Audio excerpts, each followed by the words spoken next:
বাংলাদেশে যেখানে একদিকে হিন্দুদের টার্গেট করা হচ্ছে, সেখানে অন্যদিকে বাংলাদেশের রাস্তায় হিন্দু সংগঠনের ভিড় উপচে পড়ছে। হরে রাম হরে কৃষ্ণ স্লোগান উঠছে। সহস্র হিন্দু একত্রিত হয়েছে। যেই হারে ওই দেশে হিন্দুদের ওপর হামলা হয়েছে, তারপর সমস্ত হিন্দুরা বাধ্য হয়ে একজোট হয়ে আন্দোলন করছে। আমরা দেখে নেব একবার ফুটেজটা।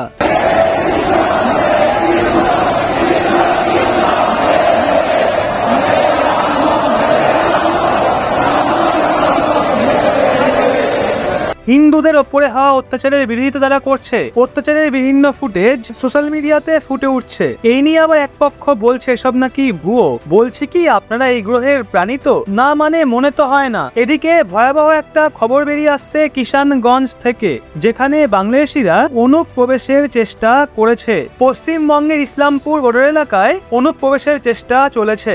বাংলাদেশের নাগরিকরা ভারতীয় সীমার ভেতরে ঢোকার চেষ্টা করছে। বিএসএফ এবং স্থানীয় মানুষ ভাগ্যিস সেই চেষ্টায় জল ঢেলে দিয়েছে।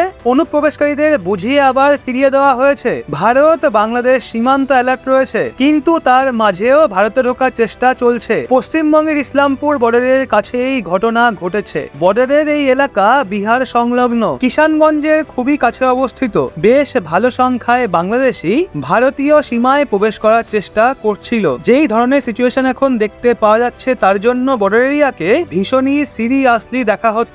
অন্তত প্রায় 1 থেকে 1.5 কোটি মানুষ বাংলাদেশ থেকে ভারতে আসার জন্য মুখিয়ে আছে। বাংলাদেশ যত সংকটের মধ্যে পড়ছে, ভারত ততই কঠিন চ্যালেঞ্জের সম্মুখীন হচ্ছে। রিসেন্টলি ভারতের জন্য যে খবর বেরিয়ে এসছে, সেটা সবচেয়ে খারাপ। এর থেকে খারাপ খবর আর কিচ্ছু হতে পারে না। কারণ আমাদের যে ভয় ছিল, বাংলাদেশকে নিয়ে যে খারাপ স্বপ্ন ছিল, সেই সবগুলোর বাস্তবায়ন শুরু হয়ে গেছে। তো আমাদের খারাপ স্বপ্ন কি ছিল?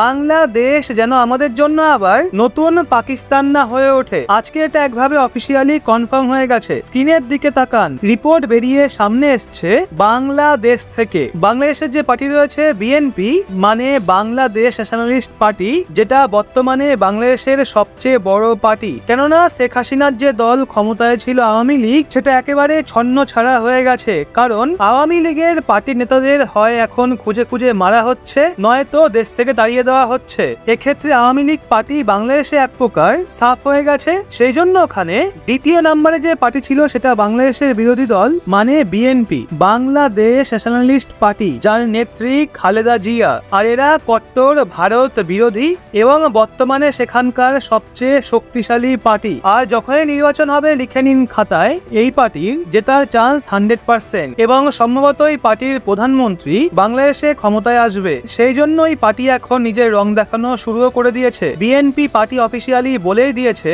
ভারত যদি আমাদের শত্রুদের সাহায্য করে, তাহলে ভারতকে আমরা আমাদের শত্রু বলেই মনে করব।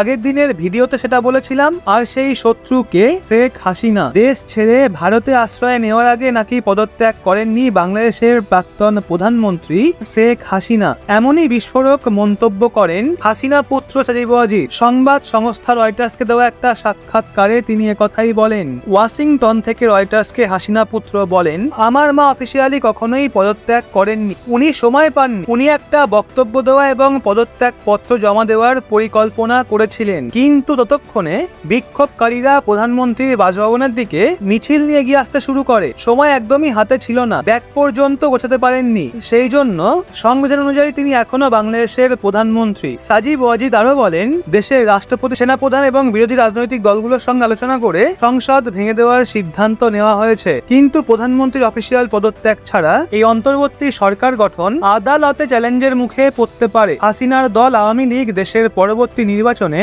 অংশ নেবেন বলেও জানান হাসিনা পুত্র। আগামী 3 মাসের মধ্যেই নাকি বাংলাদেশে নির্বাচন হবে। হাসিনা পুত্র বলেন, স্বচ্ছভাবে নির্বাচন হলে আওয়ামী লীগ আবার ক্ষমতায় আসবে, সেই ব্যাপারে আমি নিশ্চিত। যদি সেটা না হয়, তাহলে আমরা বিরোধী দল হব। দুটোই ভালো। এখন দেখুন বাকিটা পুরোপুরি বাংলাদেশের সাধারণ জনগণের হাতে। বাংলাদেশের মিডিয়া মাধ্যম দ্বারা খবর যেটা পাওয়া গেছিল, 5ই আগস্ট সোমবার প্রধানমন্ত্রীর পদে ইস্তফা দিয়ে দেশ ছাড়ার আগে মাত্র 45 মিনিট সময় পেয়েছিলেন হাসিনা। উনি 2 দিন সময় চেয়েছিলেন। পদত্যাগের ব্যাপারে দেশবাসীর উদ্দেশ্যে একটা ভাষণ রেকর্ড করতে চেয়েছিলেন হাসিনা, কিন্তু সেনাপ্রধান স্পষ্ট বলে দেন 45 মিনিটের মধ্যে যে যদি তিনি পদত্যাগ করে দেশ ছাড়েন তাহলেই একমাত্র তার নিরাপত্তার দিকটা সুনিশ্চিত করতে পারবেন সেনা। সেই জন্য দেরি করেননি হাসিনা, ব্যাগপত্র গোছানোর সময়টুকুও তিনি পাননি। কিন্তু এখন হাসিনা পুত্রের এমন মন্তব্য আসার পর গোটা বিশ্ব জুড়ে পড়ে গেছে শোরগোল। তবে কি শেখ হাসিনা আবার বাংলাদেশে ফিরবেন? এই বিষয়ে ওনাকে প্রশ্ন করা হলে তিনি জানান, আমাদের দল আছে, আমাদের সেই দল শেখ হাসিনাকে নিরাপদে রাখতে পারবে, নিরাপত্তা ব্যবস্থা করতে পারি, কিন্তু তার জন্য আমাদের লড়াই করতে হতে পারে। আমি এই লড়াই চাই না। আওয়ামী লীগ শেষ হয়ে যায়নি। শেখ হাসিনা এখনো কোথাও আশ্রয়ের জন্য আবেদন করেননি, ইউকে ইউএসএ কোথাও না। ওনার কোথাও যাওয়ার পরিকল্পনা নেই। ওনার একটাই উদ্দেশ্য, কত তাড়াতাড়ি তিনি বাংলাদেশে ফিরে যেতে পারেন, দলকে আবার সংগঠিত করতে। আমাদের নেতা কর্মীদের যেভাবে হত্যা করা হচ্ছে তাদেরকে বুঝলাম, তাদেরকেও নিরাপদে রাখতে হবে। মানুষ দেখুক আওয়ামী লীগ শেষ হয়ে যায়নি। আমি ভারতের প্রধানমন্ত্রী মোদীকে ধন্যবাদ জানাতে চাই আমার মায়ের প্রাণ বাঁচানোর জন্য। আমি শিওর যদি এখন আবার নির্বাচন হয় তাহলে এই মুহূর্তে আওয়ামী লীগ অবশ্যই জিতবে। যা যা বললেন তিনি, চলুন ওনার মুখ থেকে শুনে নেব। আমরা যদি এখন আমাদের দল কিন্তু শেখ হাসিনাকে নিরাপদ রাখতে পারে, তবে সেটা করতে হলে আমাদের শক্ত পজিশন নিতে হবে। আমরা কিন্তু আমাদের নিরাপত্তা নিশ্চিত করতে পারি, তবে সেটা করতে হলে আমাদের লড়াই করতে হতে পারে। আমি সেই লড়াই চাই না। আমি কিন্তু এইটা একটু সবাইকে একটু জানাতে চাই, বিশ্বকে জানাতে চাই যে আপনারা যদি মনে করেন যে আওয়ামী লীগ মরে গেছে, আওয়ামী লীগ মরে নাই। আপনারা যদি মনে করেন যে আওয়ামী লীগের কোনো সাপোর্ট নাই, সেটা কিন্তু ঠিক না। আমরা তাদেরকে ঠেকিয়ে রেখেছি যে তোমাদের উল্টা মারামারি করার দরকার নেই। আস্তে আস্তে দেখবে, সময়তে আপনারা দেখবেন কি হবে। আজকের থেকে কিন্তু তাদের উপর হামলা অনেকটা কমে গেছে, কারণ আমাদের নেতাকর্মীরা এখন নিজেদের নেতাদের পাহারা দিচ্ছে। এই বিষয়ে আপনার যতগুলো খবর ছড়ছে এগুলো সম্পূর্ণ গুজব। তিনি এখন পর্যন্ত কোথাও অ্যাপ্লাই করেন নাই, ইউকেতে অ্যাপ্লাই করেন নাই, আমেরিকায় তো অ্যাপ্লাই করেন নাই, ফিনল্যান্ডে অ্যাপ্লাই করেন নাই, তিনি কোথাও অ্যাপ্লাই করেন নাই অ্যাসাইলামের জন্য। ওনার এই পর্যন্ত কোনো পরিকল্পনা নাই কোথাও যাওয়ার। ওনার উদ্দেশ্য হচ্ছে অতি শীঘ্রই বাংলাদেশে ফিরে যাওয়া, রাজনীতি করার জন্য বা রিটায়ার করার জন্য, বা তিনি চান বাংলাদেশে ফিরে যেতে। এটা কোনো সিদ্ধান্ত নেওয়া হয়নি, বাট এখন যেহেতু আমাদের দলকে আবার সংগঠিত করতে হচ্ছে, এটা তিনি করছেন।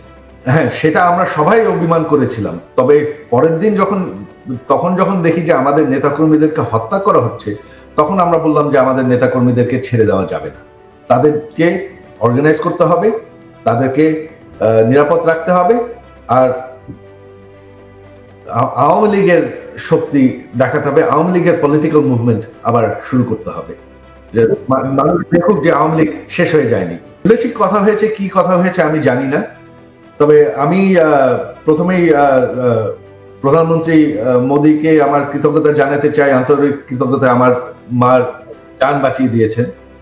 তবে ভারতীয় সরকারকে আমি একটি কথা বলবো যে ভারতের ইস্টার্ন সাইডে সিকিউরিটি এবং মাইনরিটিসদেরকে নিরাপদ রাখতে শুধুমাত্র একটি সরকার সক্ষম হয়েছে, সেটা হচ্ছে আওয়ামী লীগ। আর একমাত্র আওয়ামী লীগই পারবে এটা। আওয়ামী লীগ একমাত্র গ্যারান্টিড, আপনারা যদি চান যে বর্ডার সিকিউর থাকবে আর বাংলাদেশের হিন্দুরা সিকিউর থাকবে, একমাত্র গ্যারান্টি আছে যদি আওয়ামী লীগ ক্ষমতায় থাকে। আর সেটার জন্য কিছু প্রয়োজন নাই, সেটার জন্য শুধুমাত্র প্রয়োজন যে একটা নির্বাচন, এবং একটা ফ্রি অ্যান্ড ফেয়ার নির্বাচন, যেখানে আওয়ামী লীগের উপর আর হামলা না করা হয়। তো বন্ধুরা, এখন এই সম্পূর্ণ বিষয়টা নিয়ে আপনার কি মতামত? যদি এখন বাংলাদেশে সত্যি নির্বাচন হয় তাহলে কোন পার্টি জিতবে বলে আপনার মনে হয়? কমেন্ট করে অবশ্যই জানান।